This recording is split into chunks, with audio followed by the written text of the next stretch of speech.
bienvenue à toutes et à tous et vous faites bien de préférer l'analyse de l'actualité internationale sur Eden Télévision.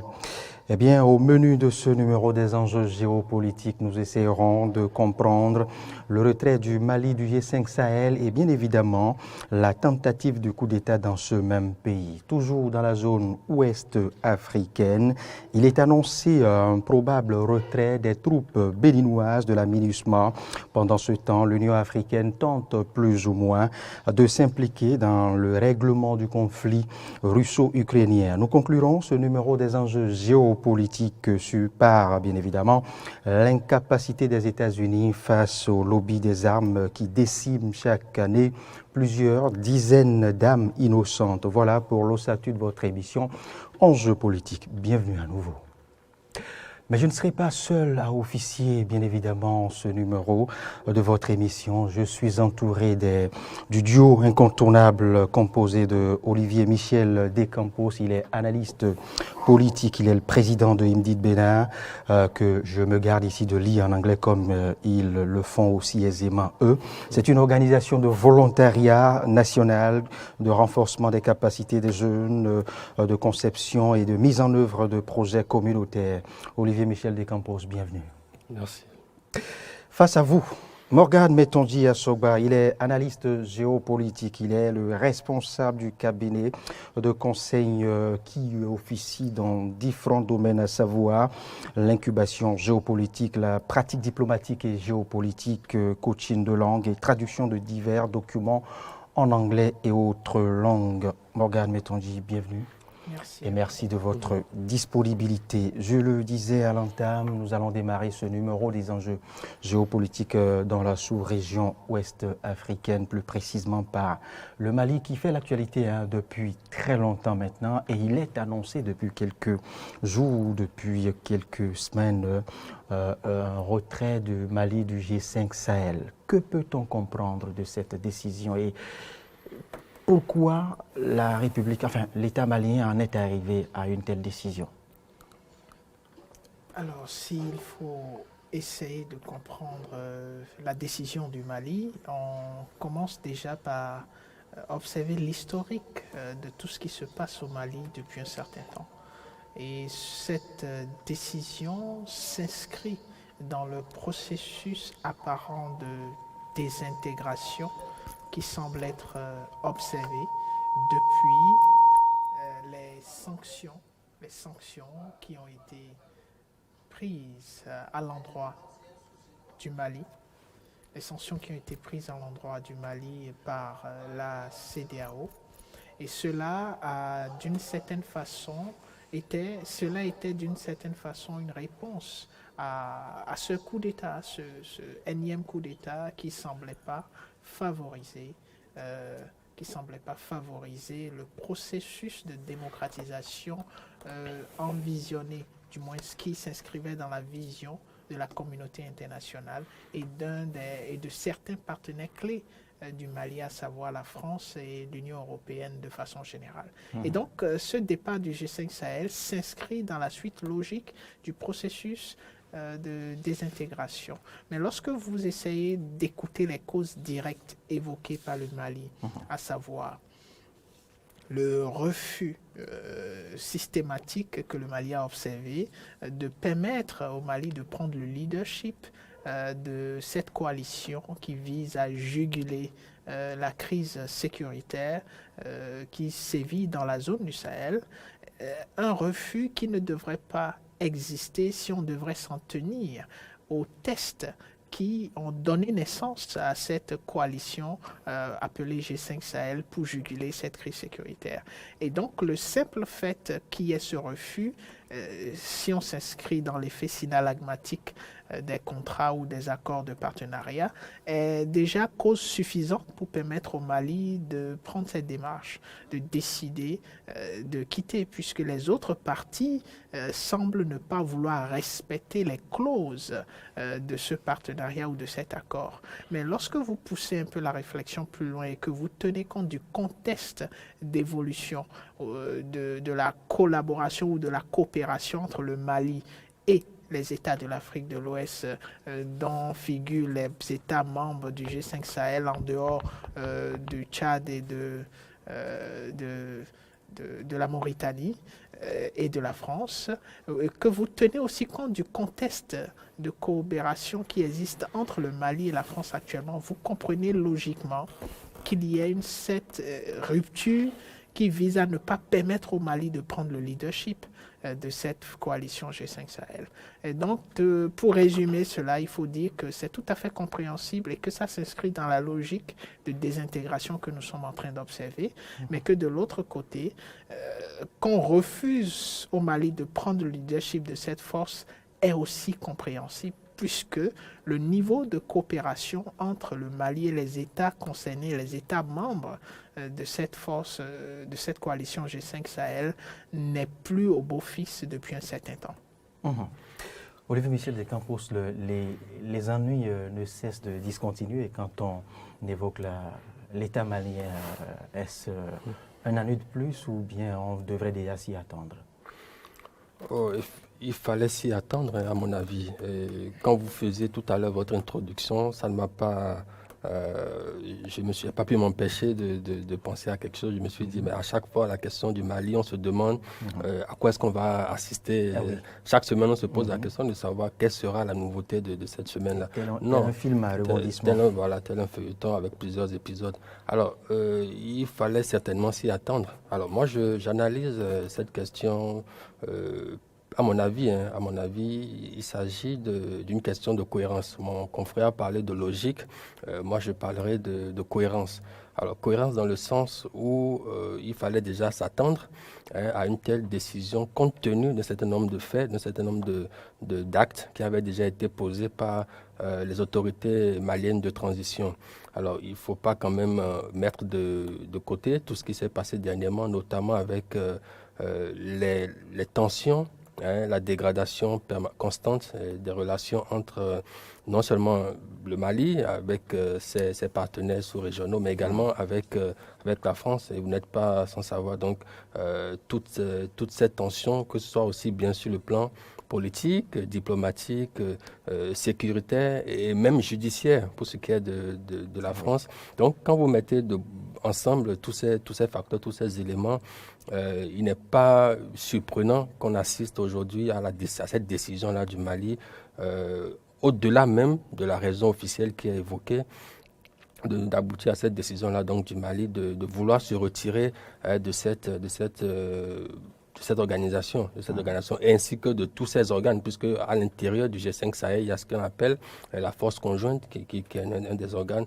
créés également par cette force-là. Donc, c'est totalement cohérent, c'est dans une logique de cohérence en fonction des actes qui sont posés déjà par les autorités maliennes. Et pour finir sur ce point, je dirais qu'il serait incohérent justement pour le Mali de continuer à rester dans une organisation qui, bien même qu'elle soit composée à majorité de pays africains, est sous le leadership indéniable de la France. Alors, il serait donc incohérent pour elle compte tenu de toutes les dénonciations qu'elle a fait, déjà des accords passés avec la France, que ce soit des accords de défense et de coopération militaire, il serait donc incohérent pour le Mali de continuer à rester dans une organisation qui est activement dirigée en quelque sorte par la France. Donc à ce niveau-là, il n'y a pas de débat par rapport à cela, c'est assez clair. Maintenant, il faut quand même également voir un autre côté. Moi, je parlerai de pragmatisme. Pragmatisme dans le sens où quand vous observez un peu la force du G5 Sahel, le G5 Sahel ainsi que la force conjointe qui a été créée depuis 2014 pour le G5 et depuis 2017 pour la force conjointe. Alors, quels sont les résultats concrets auxquels l'on a abouti? J'ai toujours eu beaucoup de réserves quant à l'architecture sécuritaire de la région. J'ai toujours pensé personnellement qu'il y en avait quand même un peu trop. Et je craignais justement les risques de synergie d'action, de coordination, parce qu'il y a le G5 Sahel, il y a la force conjointe, il y a Takuba, Barkhane, et puis j'en passe. Il y a tellement d'éléments, il y a tellement d'organisation, de structure, de mécanismes sur le terrain qu'on ne sait plus trop quelle est les missions, les objectifs des uns des autres et comment est-ce qu'il faut coordonner tout cela pour un objectif commun. Donc, je parlerai donc de pragmatisme dans le sens où on se pose la question de savoir mais quelles étaient réellement les retombées en termes de résultats, en termes concrets d'avancées de cette force-là, qui pourrait justifier aujourd'hui pour le Mali, qui est en train dans une dynamique de revoir carrément sa stratégie de lutte, de se dire, bon, écoutez, nous sommes dans une organisation qui, bon, franchement, ça ne donne pas de résultats. Bon, mieux vaut s'en séparer et puis voir les choses autrement. Donc, ça peut être également analysé sous cet angle-là. Et pour finir, la question financière, l'éternelle question du financement. Comme vous le savez, c'est une force qui a besoin de moyens pour fonctionner. On parle environ de 400 millions. Et juste par rapport à ça, c'est assez ironique de voir que pour une force qui est là depuis 2014-2017, qui a besoin de juste 400 millions, je dirais juste 400 millions, de voir qu'on a pu débourser, débloquer en moins de 3 mois près de 40 à 53 milliards de dollars pour aider l'Ukraine, alors qu'on demande juste 400 millions d'euros, 400 millions d'euros pour venir à bout, en tout cas pour accompagner de manière significative la lutte contre le terrorisme dans la région du Sahel. Morgan Metondi, ce retrait n'est pas quand même de nature à assouplir les ennuis de l'État malien quand on se réfère déjà à la délicatesse des relations diplomatiques ou au refroidissement des relations avec déjà la nation, la mère colonisatrice qu'est la France. La junte résistera-t-elle? La junte ne succombera-t-elle pas à cette autarcie, à cet isolement, puisque déjà la France, dos à dos avec la France et encore avec le G5 Sahel, qui maintenant pour accompagner la junte? Quels autres États avec le Mali? Alors, déjà, il faut comprendre que le comportement du Mali s'inscrit tout au moins dans une stratégie du gouvernement malien.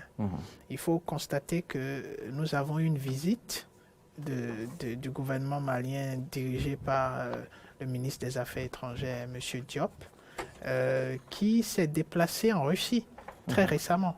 Et c'est pas un hasard si le timing est pratiquement le même depuis l'annonce du retrait total des forces G5 Sahel à cette visite et à la capacité du Mali à pouvoir s'afficher concrètement dans sa dynamique de coopération poussée avec la Russie. Et donc tout de suite à votre question, je vous dirais l'un des grands États entre griffes, les États qui sont considérés comme grands, qui pourraient être partenaires du Mali, c'est bel et bien déjà la Russie. Ce qui n'est qu'une confirmation du niveau de coopération auquel les deux États aspirent aujourd'hui. De l'autre côté, vous allez vous rendre compte que lorsqu'il y a eu les sanctions à l'endroit du Mali, et bel et bien, il y a eu des démarches qui ont été prises. Lorsque la CEDEAO a décidé d'isoler le Mali a pris des démarches pour se frayer des chemins vers d'autres partenaires, d'autres pays. Et l'un de ces pays est bel et bien la Guinée, qui aujourd'hui fait partie des pays, même s'il s'inscrit dans la même logique plus ou moins que le Mali, mais fait partie des pays avec qui le Mali entretient de très bonnes relations sur le plan bilatéral, surtout en matière de fourniture d'énergie. Je fais allusion, au gasoil, je fais allusion à l'essence, où vous avez de très fortes quantités de ces produits-là qui s'échangent entre les deux pays. En dehors de la Guinée, vous avez plein d'autres potentiels partenaires, les pays du Maghreb, avec qui le Mali a décidé quand même, et ces pays, déjà lorsque les sanctions à l'endroit du Mali ont été prononcées par la CEDEAO, ont confirmé leur disposition à pouvoir collaborer. Alors, je vais simplement dire que ce qui se passe aujourd'hui, l'idée selon laquelle le Mali serait isolé n'est pas vraie, n'est pas concret. parce que le monde est constitué de plus de 195 pays concrètement reconnus. En dehors de ces pays, il y a plusieurs institutions. Et donc, ce qui est en train de se passer, c'est quoi? C'est que le Mali doit redéfinir ses mécanismes de partenariat pour avoir des coopérations beaucoup plus productives et qui vont l'accompagner dans son développement économique. La seule difficulté, disons, à laquelle le Mali va être confronté, c'est la difficulté du temps. Parce que toute relation de coopération prend du temps pour commencer à produire. Et c'est peut-être ce à quoi on doit s'attendre. On va s'attendre au fait qu'il va falloir du temps au Mali pour reconstruire sa coopération économique, pour reconstruire sa coopération militaire, pour reconstruire sa coopération stratégique et prendre un nouveau pan de développement. Mais de combien de temps le Mali aura besoin, cela va dépendre du degré d'implication des différents partenaires que le Mali va pouvoir dénicher dans cette logique-là. Oui, on est d'accord avec vous qu'il faudra du temps, Morgane, mettons dit à Sogua. Mais quand vous avez toutes les frontières autour de vous qui vous sont fermées, même si on vous laisse plusieurs décennies, ça vous sera plus délicat. Vous allez peut-être nous donner la résilience de ces pays de l'Amérique latine. Mais le cas malien est atypique, vous le savez, je ne vous apprends rien. On va y revenir peut-être plus tard. Olivier Michel de Campos, de ma position, je sens tout de même que ça va devenir plus ou moins délicat. Puisqu'on sait, Morgane a évoqué plus d'une centaine de pays constitutifs du globe, certes, mais quand on vous dit pays africain, et quand vous êtes dans une certaine partie de l'Afrique, dans la partie ouest de l'Afrique, et que vous avez comme mère colonisatrice la France, avec qui les relations sont des plus glaciales, comme c'est le cas entre la France et le Mali, et que vous n'arrivez pas non plus à vous retrouver en harmonie, qu'il n'y a pas la cohésion non plus avec les instances sous-régionales telles l'Union africaine, la CEDEAO et encore le G5 Sahel. Dites-moi par quelle magie la jeune pourra s'en sortir. J'ai envie de vous retourner la question pour vous demander, dites-moi par quelle magie la jeune s'en sort depuis janvier. Je vais rebondir sur un thème que vous avez utilisé, la résilience. Vous savez, il ne faut jamais sous-estimer la capacité de résilience d'un peuple, d'une structure même, laissons même du côté le caractère national, d'une structure, quelle qu'elle soit, de pouvoir rebondir, de pouvoir trouver les mécanismes pour pouvoir s'en sortir lorsqu'elle est face à une situation donnée. Et je me souviens, je le disais en janvier dernier, lorsque le Mali faisait face à cette situation de sanctions sans précédent, que les autorités allaient forcément trouver les mécanismes de contournement qu'il fallait pour pouvoir se maintenir, quoi qu'il en soit, et continuer donc l'œuvre qu'elles avaient entamée. Vous savez, je fais beaucoup attention à ces questions d'isolement. Moi, je ne partage pas forcément cet avis. Lorsqu'on parle de Mali qui soit isolé, vous savez, c'est un peu comme les sanctions. Lorsque vous sanctionnez, lorsque vous êtes un État ou que vous sanctionnez un autre État, ça va toujours dans les deux sens. Autant celui qui sanctionne que celui qui est sanctionné prennent des coups. Ça, c'est clair. Et le même principe s'applique en matière d'isolement. Lorsque vous voulez isoler un État, vous isolez vous-même de l'État. Et on a commencé par voir déjà les conséquences avec certains pays qui sont fortement liés économiquement parlant avec le Mali et qui sont en train de subir, en tout cas qui subissent déjà depuis janvier les contre-coups et qui essayent même parfois de frauder, de contourner un peu le dispositif et qui se font rattraper derrière. C'est pour dire que l'isolement, c'est relatif. Isolement par rapport à quoi? Par rapport à qui? Parce que autant celui qu'on veut isoler, on l'isole, mais on s'isole soi-même. Donc ça revient après à une sorte de système à somme nulle, c'est-à-dire tout le monde perd, personne ne gagne. Tout le monde subit, voilà, tout le monde subit les conséquences. Alors, mais lorsque pour revenir à la question que vous étiez en train de poser fondamentalement, c'est ça en fait, parce que le Mali, dans sa stratégie, comme l'a déjà dit mon confrère, de redéfinition de sa politique sécuritaire, est forcément obligé de faire des choix. des choix assez difficiles, quitte à ceux-là qui sont disponibles pour pouvoir accompagner la dynamique nouvelle qui est entamée, de pouvoir le faire et de suivre. Maintenant, vous êtes pas, on peut pas, ils ne peuvent pas vouloir faire ce qu'ils sont en train de faire tout en gardant le même schéma organisationnel, le même schéma de coopération qui existait. Et tout ce qu'ils sont en train de faire aujourd'hui, comme je l'ai dit déjà à l'entame, est dans une cohérence dans la définition même de cette feuille de route-là qui se sont donnés pour atteindre les objectifs qui sont fixés. Et pour cela, forcément, à un moment ou à un autre, il va falloir s'isoler, quoi qu'il en soit, en tout cas se mettre à l'écart, en tout cas être semblé, si je peux le dire ainsi, être complètement à l'écart des autres, mais pour pouvoir arriver au bout du processus. Alors, Morgan Metonji Assoba, on poursuit. Dernier point avant de quitter le Mali pour aborder d'autres sujets au menu de ce numéro des enjeux politiques. Le Mali n'en avait pas fini avec ce que je me permets d'appeler les ennuis diplomatiques de haut vol, quand il y a de cela quelques jours, s'y est greffé encore tentative de putsch. Ça, c'est vrai.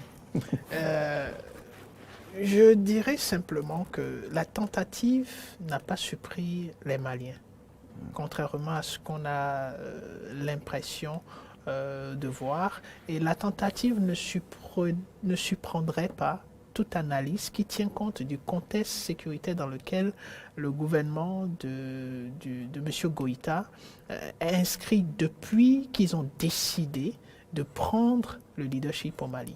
Il n'y a pas eu ce jour où les services de renseignement n'ont pas pu identifier ou non des menaces à l'endroit non seulement des taupes ou des agents doubles. Exactement, qui serait, et que la vie du président de transition serait menacée de façon permanente. Et donc, c'est tout à fait compréhensible. Mais ce qui pourrait attirer l'attention, c'est le degré d'organisation qui semble se dessiner. Parce que là, on a l'impression d'avoir affaire à un coup vraiment bien ficelé. Si ce qui est dit par les forces de sécurité du président Goïta sont confirmées, c'est quelque chose qui a été bien orchestré, mais qui a été déjoué à cause des mécanismes de sécurité mis en place. Et on parle même de l'implication d'une force externe. Et tout le monde semble aller dans la direction de la seule force qui semble être responsable de tous les maux au Mali. Mais je dis, attendons qui de a voir. réagi, elle aussi. Qui a réagi, et une réaction qui ne devrait pas forcément être, puisque, bon, voilà, rien n'est dit de façon officielle, même si on sait déjà dans quelle direction le Mali semble vouloir aller. C'est de bonne guerre. Que ce soit vérifié ou pas, c'est de bonne guerre, puisque le bras de fer diplomatique qui semble exister est quelque chose qui est déjà avéré. Et donc, cela va continuer sur du long terme. La question qu'on devrait se poser aujourd'hui, c'est pas de savoir si le coup d'État ou la tentative de coup d'État est une question qui mérite réflexion ou qui mérite qu'on s'y attarde. C'est de savoir si il faut, du moins, partie de cette tentative de coup d'État et impliquer davantage d'acteurs externes ou du moins se concentrer sur la dynamique interne. Impliquer davantage d'acteurs externes dans quel sens? Aujourd'hui, on a l'impression que les mécanismes sécuritaires autour des leaders de pouvoir de transition pareil doivent être forcément assurés par des partenaires externes. Et on a des rumeurs qui circulent et qui voudraient que ce soit les forces russes qui soient en train de s'impliquer dans la sécurité du gouvernement de transition. Et je pense que ce n'est pas forcément une évidence, mais ce ne devrait pas être le choix optimum du gouvernement de transition. Le gouvernement de transition devrait déjà faire beaucoup plus confiance à son dispositif sécuritaire. Parce que la faille doit venir du dispositif sécuritaire. Et donc, il y a eu un besoin de renforcement des liens, de renforcement du mécanisme et surtout de, je vais dire, fidélisation à la dynamique. Parce que... Fidélisation, vous dites? Oui, il faut fidéliser la dynamique.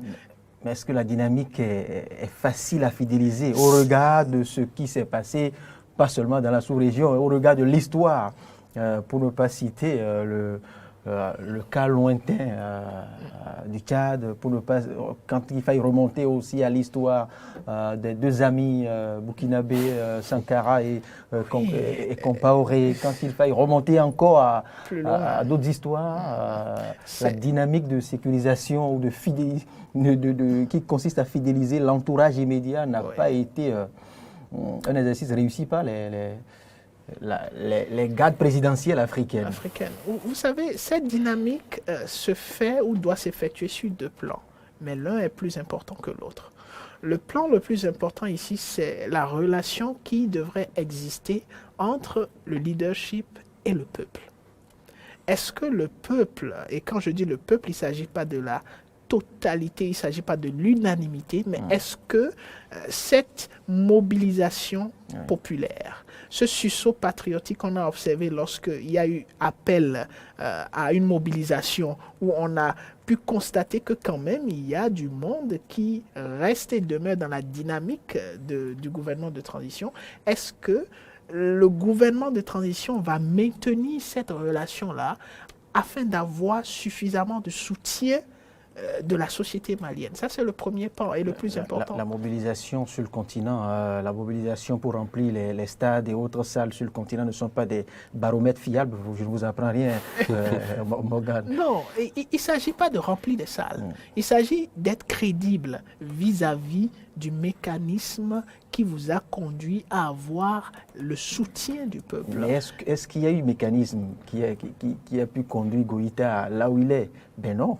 Oui, ça dépend de ce que vous mettez dans je n'oserais pas dire par infraction, mais by force. Non, ce n'est pas by force. C'est justement cette question du by force qui est en train de créer le problème au niveau de la CEDEAO. La CEDEAO est persuadée qu'il s'agit d'un by force. C'est-à-dire que M. Goïta est arrivé au pouvoir par un coup de force qui n'a aucune crédibilité et qui ne devrait pas exister. Et vous avez de l'autre côté un ensemble d'observateurs, y compris les Maliens eux-mêmes, qui estiment que ce by force n'est pas concrètement un by force. Pourquoi? Parce que cela s'inscrit dans la dynamique de revendication et de besoin du peuple malien. C'est ça la difficulté. Si on devrait s'inscrire dans la logique où il s'agit d'un by force et que cela ne devrait pas du tout être. Et donc la CEDEAO a raison de sanctionner le Mali. Mais vous pouvez constater que les sanctions de la CEDEAO ne trouvent pas suffisamment de crédibilité aux yeux du peuple malien et de la société civile en majorité. D'une partie du peuple malien. Oui, et de la société civile. Et donc, si vous vous mettez dans cette dynamique, vous comprenez qu'il ne s'agit pas d'un by force comme les autres, mais s'il s'agit d'un by force que les gens appellent peut-être un coup de force populaire et qui reçoit et qui bénéficie de ce soutien-là. Je voudrais croire que Des Campos piaffe d'impatience de réagir à cette question, mais je l'invite plutôt à quitter le Mali et à revenir au Bénin. Oui, le cas. Vous n'allez pas. Je vous laisse réagir rapidement. Oui, juste pour dire quelques mots, je ne vais pas être long. Non, la dynamique de fidélisation à laquelle mon confrère faisait allusion, pour ma part, c'est pas possible. C'est pas possible pour la simple et bonne raison que tout pouvoir politique, qu'il soit militaire ou qu'il soit civil, est sujet à des contestations qui aboutissent à des manœuvres de déstabilisation. Ça, c'est clair. Dans certains pays, ça se règle autrement, mais dans d'autres, ça se règle par des coups d'État, des tentatives de coups d'État. Donc, le fait même qu'il y ait des tentatives, ça montre qu'il y a de l'opposition. Il y a des personnes qui ne sont pas satisfaites, qui ne sont pas d'accord avec la conduite actuelle des affaires. Et ce n'est pas étonnant, puisque vous savez, lorsque les autorités maliennes actuelles sont arrivées au pouvoir, je ne pense pas qu'elles aient balayé l'ensemble de la classe militaire, je vais dire. Il y a forcément des gens qui sont encore là et qui, d'une certaine manière, d'une manière ou d'une autre, ont toujours allégeance, en tout cas, ont toujours des références par rapport à l'ancien système et qui, forcément, ne partagent pas la nouvelle dynamique du pouvoir actuel. Donc, c'est évident, c'est clair que cela va forcément aboutir à ce genre de situation auquel on a assisté. Je reste avec vous, Olivier Michel Des Campos. Dites-moi, qu'est-ce qui peut justifier le retrait des troupes béninoises de la MINUSMA? Alors, le retrait des troupes béninoises... Comment peut-on y arriver? Oui, vous savez, c'est assez complexe et je voudrais qu'on soit assez prudent parce que j'entends beaucoup de choses par rapport à cela. Le retrait des troupes béninoises de la force de la MINUSMA peut être analysé, en tout cas peut être apprécié diversement. Hein, vous savez, il y a la raison officielle qui est avancée par l'État béninois qui est donc de disposer de toutes ces forces matérielles, logistiques et humaines pour lutter contre la menace qui est de plus en plus croissante dans le pays. Mais lorsque vous analysez un peu plus profondément, lorsque vous prenez un peu la chose de façon plus pratique, il y a des facteurs de vulnérabilité. Le Bénin, dans sa lutte contre le terrorisme, fait face à ce qu'on appelle un certain nombre de facteurs de vulnérabilité. Et parmi ces facteurs de vulnérabilité, il y a déjà le contexte sous-régional, donc le contexte d'insécurité sous-régionale, Mali, Togo et Burkina, Niger, pour ne citer que ceux-là, qui constituent directement une menace, parce que la déstabilisation de ces pays-là constitue automatiquement une menace pour les pays alentours, dont le Bénin. Et il y a donc cet élément-là qui pourrait donc motiver la décision du Bénin de vouloir se concentrer, de reconcentrer ses forces à l'intérieur pour lutter contre la menace. Et il y a un deuxième facteur qui est celui de l'implication du Bénin dans la lutte antiterroriste internationale, c'est-à-dire les actions du Bénin à l'extérieur pour lutter contre le terrorisme. Et là, ça devient un peu plus intéressant. On serait tenté, beaucoup sont tentés aujourd'hui, d'y voir la raison qui aurait motivé donc le Bénin à se retirer parce que elle considérait les attaques sur son territoire comme étant des actions de représailles de ces groupes terroristes-là contre le Bénin. C'est là où je mets ça au conditionnel parce que pour ma part, je pense que selon vous, l'effectif béninois présent au Mali est nécessaire vraiment pour... Justement, dans le premier cas comme dans le second cas, pour un effectif de moins de 500 hommes, on parle de 140 policiers, de 250 militaires, à peine 390, si mes calculs sont bons, on n'a même pas 400 hommes. Donc, concrètement, qu'est-ce que ces 400 hommes-là pourraient réellement apporter au dispositif sécurité intérieure? C'est une question qu'on peut se poser. Peut-être qu'il y a la réponse. Donc, la raison avancée par l'État n'est pas exempte d'analyse. Oui, bien sûr, mais on est en train d'analyser justement. Et par rapport à cela, il ne faut pas voir que le facteur humain. Il y a le facteur matériel, puisque ces hommes-là sont sur le terrain avec du matériel généralement de pointe. Parce que les Nations Unies ont des standards assez exigeants en matière de matériel déployé sur le terrain d'opération. Donc, il y a du matériel d'assez bonne qualité, de bonne facture, donc qui pourrait justement servir l'intérieur du pays. Donc, on peut, c'est-à-dire quand on analyse différents facteurs, on peut comprendre cette décision-là en analysant chacun de ces points-là, et même que tout ce qui concerne la logistique et tout ça.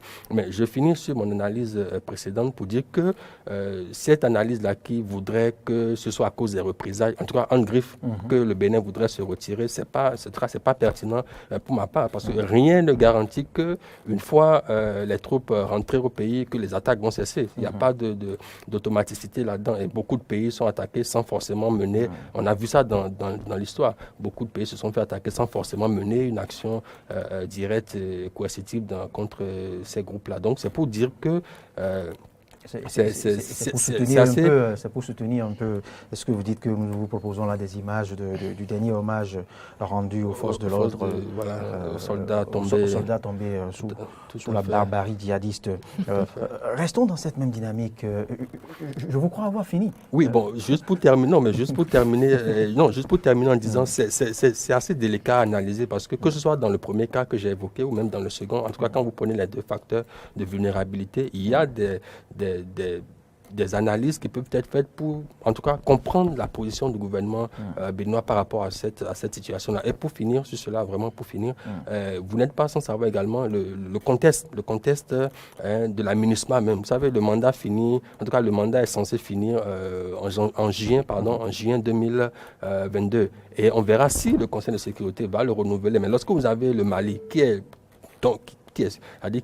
partie prenante active, déjà en train de décrier la MINUSMA. Et quand vous voyez tout ce qui se passe autour, on se pose la question sur l'avenir même de cette force-là. Et peut-être que tout cela aurait peut-être joué dans la décision qu'aurait prise le Bénin de se retirer. Morgane, cette décision, au-delà de l'analyse que vous en ferez tout à l'heure, ne serait-elle pas de nature à impacter plus ou moins notre relation avec l'État malien? Je ne pense pas qu'il y aurait un impact criard. Et surtout criard dans le sens négatif des relations avec l'État malien. Pas du tout. Vous savez, le Mali, en tant qu'État, est lui-même déjà dans une certaine dynamique. Déjà, je vais commencer par dire que lorsqu'on parlait de fidélisation, il ne s'agit pas de créer l'unanimité autour de la dynamique, mais surtout de rester dans la logique de développement, dans la logique dans laquelle on s'est inscrit pour prendre le pouvoir, d'aller jusqu'au bout, de ne pas dévier de ce chemin-là qu'on s'est frayé. Parce que c'est la déviation qui est critiquée. Et c'est des garde-fous contre la déviation que sont nées les sanctions. Parce que la CEDEAO pense que les leaders veulent s'éterniser au pouvoir, mais qui ne veulent pas apporter de solution. Maintenant, pour revenir au cas du Bénin et à cette situation, vous savez, il y a une chose qui est très claire. Un seul soldat est très important pour le dispositif au Mali. Il n'y a pas de nombre de soldats qui soient insignifiants ou dont l'absence ne serait pas significative dans le dispositif. Chaque soldat a sa valeur. Et le Bénin, quand vous regardez la stratégie qui est en train d'être mise en place par le Bénin, vous comprenez que le Bénin ne fait que ce que tout bon État qui est conscient de ses capacités et de sa capacité aussi à contribuer à la paix et la sécurité, aussi bien à l'interne qu'à l'externe, devrait faire. Déjà, il s'agit de repasser, de faire un feedback ou une sorte d'analyse ou une évaluation de ses capacités à pouvoir se défendre, à pouvoir défendre déjà la sécurité interne. Et je pense que c'est ce qui a été fait. Et c'est ce qui a été fait, ce qui a permis au Bénin d'en arriver à la conclusion qu'il y ait besoin, parce que je pense que le gouvernement, en donnant cette raison, a bel et bien mené des actions, qu'il y a un besoin de rassembler à l'interne les troupes béninoises pour déjà prendre plus soin de la sécurité du territoire béninois. Et cette sécurité est très importante. Pourquoi? Parce que le Bénin a décidé d'embrasser une certaine dynamique de développement. Et pour qu'il y ait une continuité dans cette dynamique de développement, il faut utiliser toutes les armes dont on a à sa disposition pour prévenir tout ce qui peut être déstabilisant sur le plan de la sécurité. Et la question des attaques djihadistes, de plus en plus, est pertinente, pas seulement pour le Bénin, mais pour la zone du golfe de Guinée. Et donc, cette dynamique ou cette stratégie du Bénin s'inscrit dans une logique compréhensible et on n'a pas besoin de chercher à identifier des aspects qui ne seraient pas officiels. Mais pour aller plus loin, le Mali et le Bénin vont continuer à avoir des relations assez compréhensibles. Les États défendent leurs intérêts. Le Mali aussi, lorsque vous regardez la dynamique du Mali, se retirer du G5 Sahel implique déjà un retrait même des forces maliennes qui ne sont pas insignifiants aussi à ce dispositif. Et donc le Bénin ne fait que faire ce que le Mali fait et cela ne va pas changer le type de relation que ces États-là vont entretenir. Il faut aussi noter au passage que le Bénin a récemment manifesté son intérêt à rejoindre la coalition contre le Daesh et cela n'est pas juste un intérêt ex nihilo, mais le fait de rejoindre cette coalition permet au Bénin de bénéficier d'un ensemble de mécanismes qui est mis en place pour effectivement, de façon, disons, coopérative, juguler la dynamique dans laquelle s'inscrivent les menaces terroristes pour les États concernés. Et donc, je pense que tout ceci appartient à un dispositif stratégique bien pensé et qui certainement va permettre au Bénin, avec les autres pays du Golfe de Guinée et les autres pays qui sont concernés par les crises sécuritaires, de pouvoir s'en sortir dans le maintien de leur stabilité. On évolue, on va aborder maintenant un autre volet, l'avant-dernier volet de ce numéro. Olivier Michel de Campos, au-delà des simples coups de fil et autres négociations entre gouvernement, Macky Sall, le président d'exercice de l'Union africaine, veut maintenant s'impliquer résolument dans ce conflit qui de très loin s'est révélé de très proche sur le continent africain, pour le continent africain et le reste du monde. Je veux parler de ce conflit russo-ukrainien. Quelle est justement, selon vous, la marge de manœuvre qu'a justement l'Union africaine dans cette médiation?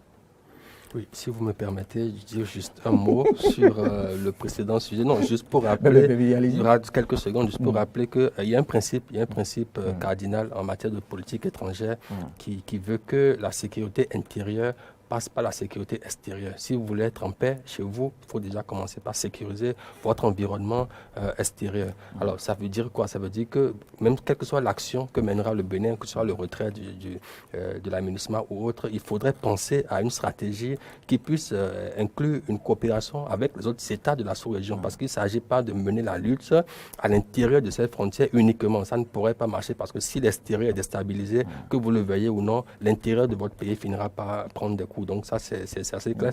On va quand même pas tenir compte de ce joli principe évoqué oui, quand même pour vider les garnisons. Oui, mais malheureusement, ça s'est toujours vérifié. Et je pense que les États, la plupart, mais justement, quand vous prenez les États-Unis, quand vous prenez les grandes puissances, qu'est-ce qu'elles font? Elles font tout ce qu'elles font à l'extérieur, c'est parce qu'elles veulent être en paix chez elles à la maison. Pas toujours. En grande fois pour garantir et continuer à piller. Mais ça fait partie de la sécurité, justement. Garantir le pétrole, garantir le gaz pour son pays, mais ça fait partie des actions que doit mener l'État. Moi, je n'ai rien contre que doit mener l'État pour garantir la sécurité, le bien-être de sa population. C'est pas que sécuritaire. Ah bon, on va pas finir. Pour revenir à l'Union africaine, face au conflit russo-ukrainien. Oui, vous savez, ça fait longtemps que le président Zelensky n'arrête pas de solliciter cette rencontre, en tout cas de s'adresser, il voudrait s'adresser directement aux Africains, comme il a fait avec la plupart des autres pays du monde. Et je pense que cette visite annoncée est dans la droite ligne de cette action-là. Alors, ce que moi je pourrais dire par rapport à ça, je pense que le Sénégal, qui porte la voix aujourd'hui de l'Afrique, a été déjà, je pense, assez clair par rapport à cela, par rapport à la position qu'est celle de l'Afrique dans ce conflit qui, bien que ne nous concernant pas directement, nous impacte fortement. Là, c'était le Sénégal, un peu comme l'Afrique du Sud d'ailleurs le fait. Oui. Mais maintenant, on parle de l'Union africaine. De l'Union africaine, oui, c'est vrai qu'il ne s'y rend pas en tant que président sénégalais ordinaire. Non, pas du tout. Il s'y rend en tant que porte-voix, président en exercice de l'Union africaine, et donc qui est censé porter la voix de l'Union africaine. Bon, je ne vais pas rentrer dans les polémiques parce que je voudrais dire quoi? Est-ce que l'Afrique elle-même a une voix unie par rapport à cette histoire? Point d'interrogation. C'est là, on revient là. Vous concède votre interrogation. Non, on revient là à la problématique habituelle de l'unité même diplomatique, en tout cas stratégique du point de vue politique étrangère de l'Afrique, sur des questions assez stratégiques que celle-là. Malheureusement, il ira porter une voix, mais est-ce que c'est la voix de l'Afrique? Il portera peut-être la voix de certains. La voix de l'Union africaine, on s'en tient à ça. D'accord. Donc, oui, mais tout ça pour dire, non, il faudrait quand même qu'elle soit ferme, puisque je pense qu'il y va pour essayer de proposer l'Afrique comme médiatrice, en tout cas comme une troisième voie pour pouvoir en tout cas tamer ce qu'on appelle les processus de négociation. Je pense que c'est tout à fait crédible. En tant qu'acteur complètement externe, c'est tout à fait crédible et tout dépendra des stratégies qui seront mises en place pour pouvoir arriver à se faire entendre, en tout cas de part et d'autre, même si c'est assez difficile, très difficile même comme mission à mener. Mais c'est déjà intéressant de voir ce genre de pas-là qui sont posés, et reste à savoir maintenant quelle sera réellement l'écoute qui sera faite de la part que ce soit de la Russie ou de l'Ukraine à cette proposition-là de médiation en griffe que l'Union africaine, à travers donc le président Macky Sall, voudrait faire. Mais ce que je voudrais dire pour finir, c'est que il faudrait quand même être assez lucide et assez pragmatique sur cette question-là. Ne pas, surtout, c'est ça, surtout je voudrais dire, ne pas se laisser embarquer dans une sorte d'alignement pour l'un ou pour l'autre des camps, parce qu'une chose est certaine, chacun dans cette histoire-là défend ses positions, défend une stratégie bien pensée, bien mûrie. Les États-Unis font ce qu'ils ont toujours fait. C'est leur politique étrangère, les Européens, c'est pareil. Donc, il faudrait que l'Afrique fasse très attention à ne pas tomber dans une sorte de piège, de suivisme, d'alignement et véritablement garder cette neutralité en griffe par rapport à cette question pour pouvoir vraiment être crédible dans sa proposition et en récupérer à la fin un certain nombre de bénéfices.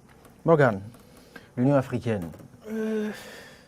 Il faut commencer par dire que dans cette tentative de médiation, avec un peu de recul, on pourrait comprendre pourquoi M. Zelensky a insisté plusieurs fois de voir l'Afrique prendre la parole. Vous regardez un peu ce qui s'est passé lorsqu'il fallait condamner la Russie, l'offensive russe au sein des Nations Unies, vous vous rendez compte que l'Afrique fait partie du continent qui a le plus décidé de ne pas se prononcer, qui a cherché à adopter un comportement crédible pour les deux parties. Lorsque vous regardez l'attitude de l'Union européenne aujourd'hui, dans son comportement officiel, refuse de parler avec la Russie. C'est-à-dire, on condamne la Russie, on est fermement contre la Russie, et donc on n'a rien à discuter avec la Russie. Quand vous regardez le leadership des États-Unis, c'est pareil. On est fermé à tout dialogue, toute possibilité de dialogue officiel avec la Russie. Je ne parle pas de ce qui se fait de façon officieuse. Mais quand vous regardez la posture de l'Afrique, l'Afrique semble rester le seul continent en dehors de l'Afrique en tant que continent et la Chine de l'autre côté en tant que pays semblent être les seuls qui continuent d'avoir des canaux de communication officiels aussi bien avec l'Ukraine que la Russie. Et donc, en matière de médiation, c'est uniquement ces deux-là, que ce soit la Chine ou l'Union africaine, qui pourraient servir de façon crédible à une quelconque médiation. Ces deux postures semblent être les mêmes, mais ne sont pas au fond. Oui. Non pas je veux parler, non pas le même sens, le même poids non plus. Exactement. L'Afrique, dans sa posture, a-t-elle le choix d'adopter autre posture, autre que celle-là? L'Afrique a le choix. Par contre, la Chine peut faire autre choix. L'Afrique a le choix. Sans craindre. L'Afrique a le choix et je pense que votre question devrait être, serait-ce un meilleur choix pour l'Afrique d'adopter une autre posture? Et là, je pourrais répondre non. Le meilleur choix pour l'Afrique, c'est de rester dans cette posture-là, de crédibilité. Justement parce que l'Afrique n'a pas autre choix que cette posture. L'Afrique a d'autres choix, mais c'est juste que ces choix-là ne vont pas permettre à l'Afrique de garantir ses intérêts dans le futur. C'est ce qui sous-tend ma presque réponse. Je vous comprends, Mais je tiens quand même à dire que l'Afrique a bien d'autres choix. Et c'est ce qui explique aussi l'attitude des pays africains ou de certains pays africains pris individuellement. Le Mali qui décide de montrer officiellement qu'il est totalement en harmonie avec la dynamique russe. Et d'autres pays... Le contraire nous aurait étonné pays, de la part du Mali. D'autres pays en Afrique montrent foncièrement qu'ils sont contre la dynamique russe. Mais l'Afrique, pris dans son ensemble, adopte une posture... On peut citer au bout du doigt combien de pays africains pourront adopter une telle posture au-delà de l'Afrique du Sud et à la limite le Nigeria qui ne s'est pas encore prononcé.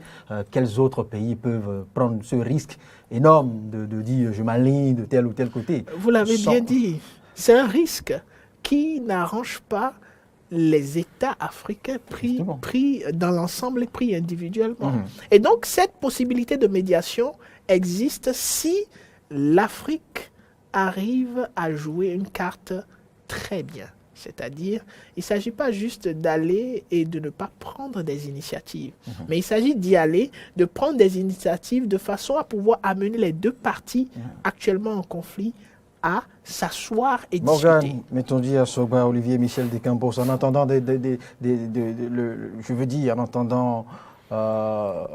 que Macky Sall se prononce de l'autre côté à l'issue de son voyage, parce qu'il va rencontrer les deux camps, les deux parties, eh bien, on poursuit notre émission. On va Nous n'allons quand même pas conclure sans dire un mot de cette barbarie qui prévaut, je vais même dire, de cette barbarie séculaire aux États-Unis. Nous l'avons intitulé Biden à l'épreuve du lobby des armes. Vous avez suivi cette semaine 19 enfants et deux adultes, 2 enseignants qui ont perdu la vie au bout de la gâchette facile d'un insouciant, d'un jeune, d'un adolescent, je veux bien croire.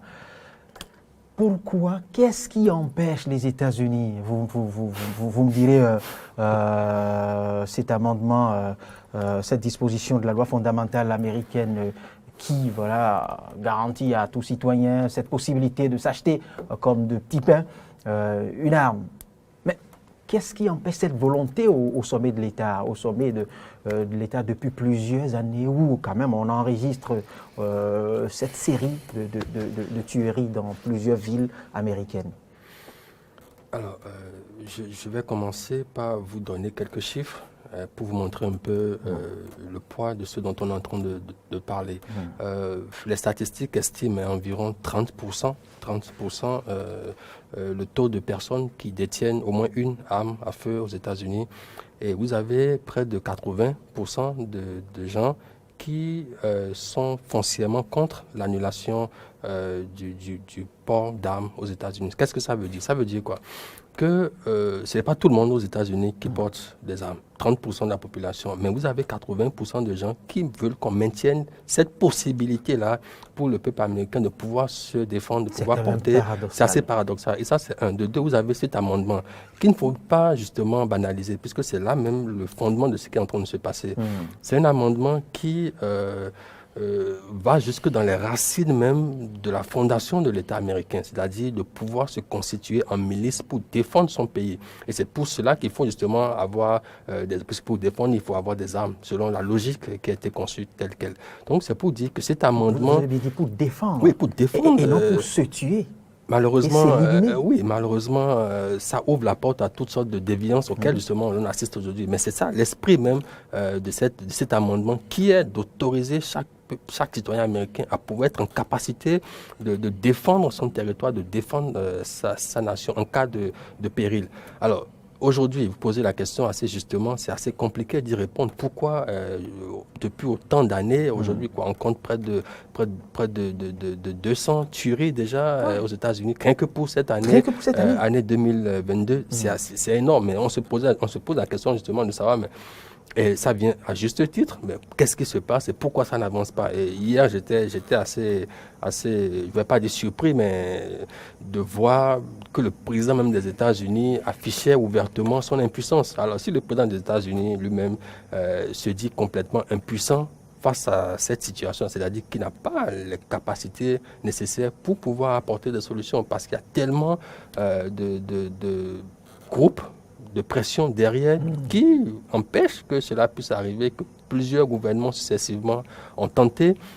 Chaque fois que ça arrive, on pleure, on s'indigne, on fait des déclarations publiques à la télé et puis après ça passe. Donc, des discours ronflants, creux, vaseux. Oui, peut-être pas, on ne va pas douter de la sincérité de ces discours-là, mais c'est pour dire que les acteurs même politiques font face à cette situation, un peu comme un dilemme, de se dire, mais qu'est-ce qu'on peut faire pour mettre en échec ce lobby, il faut le dire, le lobby des armes aux États-Unis, qui est tellement puissant qu'il met en échec toute tentative de politique gouvernementale pour refréner ne serait-ce qu'un pan, ne serait-ce qu'un millimètre, une petite portion de cette capacité-là qui est donnée aux citoyens américains de porter des armes. Ce qui est assez... Nous n'y sommes pas, mais sinon à défaut, je laisse Morgane se prononcer avant de conclure. Oui, je dirais simplement que déjà cette tuerie met en relief 2 situations majeures. La première, c'est pas juste cette tuerie, mais l'ensemble de ces statistiques qui montrent combien de fois on assiste des tueries. Ça montre déjà que le citoyen américain, en tant qu'individu, a un problème probablement sérieux d'éducation. Parce que il faut une certaine éducation sociale qui pourrait empêcher les gens de se lever, comme ce jeune homme l'a fait, et de tirer sur environ une vingtaine de personnes, rien que pour les éliminer. Des personnes avec qui ils n'ont pratiquement aucun antécédent. Mais ce n'est pas le seul cas, ce n'est pas un cas isolé. Ouais. Et la plupart des personnes qui meurent n'ont souvent aucun antécédent avec les personnes qui Rien tuent. du tout. Donc cela dénote déjà d'un degré, je vais dire, permettez-moi d'utiliser le terme, de maladie. La société américaine aujourd'hui a une maladie qui doit être il faut un Diagnostiquée. diagnostic Ah oui. des experts américains pour trouver la toiletté solution. une partie de la société américaine. Et là, c'est un problème d'éducation qui s'est pérennisé sur des années, qui fait Franchement. que le peuple n'a plus la maturité nécessaire pour que ce dispositif-là soit maintenu en vigueur. C'est cela. Parce qu'à un moment donné, au moment où ce dispositif était en vigueur, les Américains existaient, mais on n'avait pas les mêmes statistiques de tuerie. Justement. Mais Justement. aujourd'hui, il y a quelque On chose va- qui s'est passé. On va y revenir les prochaines semaines. Morgane Metonji à Sogba pour décortiquer cette barbarie, décortiquer davantage cette barbarie. C'est tout pour ce numéro des enjeux géopolitiques. Morgane Metonji à Sogba, Olivier Michel Descampos, merci pour votre disponibilité. Merci de nous C'est un permettre chaque 2 semaines de mieux comprendre l'actualité au-delà du Bénin. Très bon retour à vous et à très bientôt. Merci. Merci.